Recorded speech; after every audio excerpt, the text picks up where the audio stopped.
여러분 안녕하십니까, 강신업 변호사입니다. 지금 심평 변호사가 말이죠, 문영배가 4월 18일 날 순순히 물러설 것 같지가 않다, 재판관 임기를 더 하려고 할 것 같다, 각하 예상도 했었지만 무척 순진한 생각이다, 4월 11일이 유력한 거 아니냐, 최종 선고가, 이렇게 생각했는데 아니다. 지금 4월 18일 넘길 수도 있다. 대단히 비정상적인 상황이 벌어지고 있다. 헌재가 지금 비극적인 상황에 직면했는데 재판관들의 이념화 때문이다, 정확히 짚고 있습니다. 심평 변호사 때로는 말이죠, 이 글을 쓰는 걸 보면은 좀 짚는 능력이 있어요. 지금 아무것도 모르고 말이죠, 그냥 내피셜하는 사람들이 있는가 하면 심평 변호사는 대단히 비정상적인 상황이고 위험하다는 것을 정확히 짚고 있네요. 사실상 4월로 지금 헌법재판소 윤석열 대통령 탄핵심판 선고가 미뤄졌는데요, 이것은 대단히 이상한 상황이라는 겁니다. 이것이 한마디로 말하면 헌법재판소의 비극이라고 얘기하고 있습니다.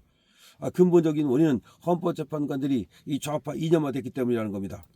심평 변호사는 오늘 오후 3시쯤 페이스북에다가 헌법재판소의 비극이라는 그런 제목으로 글을 올렸는데요. 지난번 3월 12일 그때 또 썼었던 그런 글, 3월 15일에도 자신이 썼었던 글, 그런 것들을 얘기하면서 지금 말이죠, 이 상황을 짚고 있습니다. 심평 변호사는 이렇게 말합니다. 헌법재판관들 사이에 발생한 두 가지 사유를 상정을 먼저 해봤다.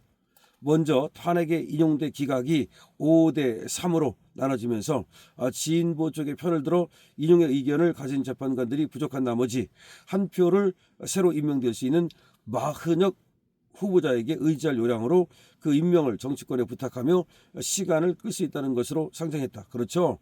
그러니까 문영배가 이재명한테 SOS를 친 거죠. 빨리 마흔역을 임명해 주십시오, 이런 상황. 둘째는 문영배 대행이 초반에 쉽게 탄핵 인용으로 끌고 갈 수 있다고 회자를 부르며 너무나도 심하게 적법 절차의 원리를 무시하고 재판을 졸속으로 진행했다. 그런데 피청구인의 방어권을 부당하게 억압한 여건 하에서이긴 하나 막상 증인신문을 해보니 현행 형사소송법을 위반해 과감하게 증거 능력을 인정한 검찰 작성의 조서 등의 증거가 현저히 오염됐을 가능성이 있어서 도저히 이걸 무시할 수 없고, 그래서 헌재가 덜컥 이 결심을 해놓았지만 오염되지 않은 부분이 어떤 것인지 이제 알 수도 없고, 도대체 재판을 하려면 먼저 사실 인정을 해야 되는데 사실 인정 자체를 할 수가 없어서 갈팡질팡하다가 인용 기각 어느 쪽으로도 결정문을 작성하지 못하는 그런 진퇴양난에 처했다, 이렇게 상정을 하는 거예요. 왜 지금 선고를 못하는지에 대해서. 이어 심평 변호사는 이렇게 얘기합니다. 원래 선고가 4월 11일이 유력하다고 하나 문영배, 이미선 재판관의 퇴임일인 4월 18일을 넘어설 수도 있다는 관측이 나온다. 이러한 대단히 비정상적인 상황은 아무래도 자기가 심평 교수가 든 두 가지 원인이 모두 겹쳐서 작용하는 데서 연유하는 것으로 보인다. 이 두 가지가 다 아니겠느냐. 참고로 헌재 헌법재판관 8명의 임기는 다음과 같다. 문영배는 2025년 4월 18일까지, 이미선은 2025년 4월 18일까지, 김영두는 2029년 3월 30일까지. 그러니까 이제 문영배하고 이미선이 나가면 김영두가 이 상태에서는 헌재소장 권한대행이 되죠. 그 다음에 정정미 2029년 4월 16일까지, 그 다음에 정영식 2029년 12월 17일까지, 김복형 2030년 9월 20일까지, 조한창 2030년 12월 31일까지, 정계선 2030년 12월 31일까지, 이렇게 되는데 심평 변호사는 이 고르디우스의 매듭을 어떻게 풀 것인가. 고르디우스의 매듭, 그러니까 저 알렉산더가 말이죠, 그 말뚝에 칭칭 매어 있었다는 그 매듭, 그거를 단칼에 끊어버린 그 매듭, 이 고르디우스의 매듭을 어떻게 풀 것인가. 도대체 그 방안으로 탄핵소추 사유에서 내란죄 철회 등을 사유로 각하로 의견을 모으지 않을까 하는 예상도 나왔으나 원래 그렇게 하는 게 맞는데 지금의 시점에서 보면 무척 순진한 생각으로 보인다. 그렇죠. 저놈들이 각하 할 놈들이 아닙니다. 각하 시나리오 현실화 가능성을 하향해서 이제는 바라봐야 된다.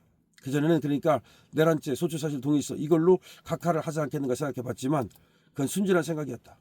심평 변호사는 말이죠, 우선 내란죄 철회가 탄핵 소추한 국회와 헌재의 진보 쪽 재판관들 사이에 이미 짬짬이에 의한 것일 가능성이 높은데 이를 이유로 각하를 하겠는가, 안 할 거라는 거죠. 그리고 좌표장성이 강한 재판관들이 어찌 이 패배를 쉽게 받아들이겠는가, 그냥 각하 안 할 거라는 겁니다. 그러면서 심평 변호사는 결국 이와 같은 상황을 전제한다면 정상적인 해결의 방도는 하나밖에 없다. 제대로 사실 인정을 할 수 없는 상태에서 얼기설기 넉마처럼 단편적 사실을 구겨넣으며 억지로 사실 인정을 끌어낸 다음 인용대 기각의 5대3을 그대로 반영해 결정문을 쓴 뒤 헌재는 탄핵 정국의 소임을 다하는 것이라면서, 그러나 이에 대해 문영배 대행 등은 마흔역이 구원 뜻으로 들어올 가능성을 생각하며 주저할 것이고, 결정을 내리기보다는 임기를 넘기기를 더 원할 수가 있고, 또 민주당은 온갖 수단을 쓰며 이를 저지하려고 할 것이다. 그렇죠. 저희 심평 변호사의 분석은 상당히 지금 예리합니다. 심평 변호사는 한마디로 헌법재판소의 비극이라고 글 제목을 재차 언급하면서, 이 비극을 만든 핵심 원인은 우선 문영배 대행의 조촉재판에 있고, 그 핵심 뒤에 숨은 더 근본적 원인은 헌재 재판관들이 강한 이념 때문이다. 8.7 체제의 한 기둥을 이루고 있는 헌재 설립 당시에는 이와 같은 일이 발생하리라고는 꿈에도 생각하지 못했다. 도대체 완강한 마르크스 레닌주의라는 평을 받는 마은혁 판사가 재판관으로 추천되리라고 당시 누가 감히 티끌만큼이라도 상상인들 했겠는가? 라고 1988년 설립된 헌재 역사 36년 간극을 심평 변호사는 주목했습니다. 심평 변호사는 말이죠, 글 말미에서 누군가는 고르디우스의 매듭을 칼로 쳐서 풀어야 한다. 끊어내야 된다. 어느 칼로 내리치더라도 부작용은 당연히 따르게 된다. 엄청난 국론 분열의 화마가 전국을 휩쓸지도 모른다. 그런데 여러 칼 중 단 하나, 우리 헌법이 자유민주를 전제로 하고 있는데 헌재 좌편향 재판관들이 지금의 재판관들 사이 고작 현상을 억지로 변형시켜 국민이 뽑은 대통령의 목을 내려치는 칼은 헌법적으로 도저히 용납되지 않는 것이다. 그래서 윤석열 대통령 탄핵 심판 최종 선고의 인용 이 선택지에 대해서는 강하게 의구심을 나타냈다. 다시 말해서 그렇게 탄핵을 갖다 인용하지는 못할 것이다. 어쨌든 간에 지금 이 상황이, 지금 헌재가 말이죠, 고르디우스 매듭, 다시 말해서 이 매듭을 풀지 못하는 상황에 직면했는데, 그거는 문영배 같은 사람, 그리고 좌파 이념이 강한 이런 재판관들 때문이다라고 말하면서 이와 같은 상황까지 오게 된 것은 그야말로 문영배의 잘못된 어떤 인식 때문이고, 또 지금 빨리 이 재판을 끝내지 않는 것은 문영배가 말이죠, 그냥 놓고 가면 가고 그럴지언정 이거를 갖다가 기각을 안 하려고 그러는 거다. 그 다음에 또 그 사이에 지금 민주당은 만역을 끌어들이고, 또 지금 문영배나 이미선의 임기를 갖다가 더 연장시켜가지고 윤 대통령을 끌어내리려고 하는 그런 어떤 작전을 계속해서 지금도 짜고 있는 것이다.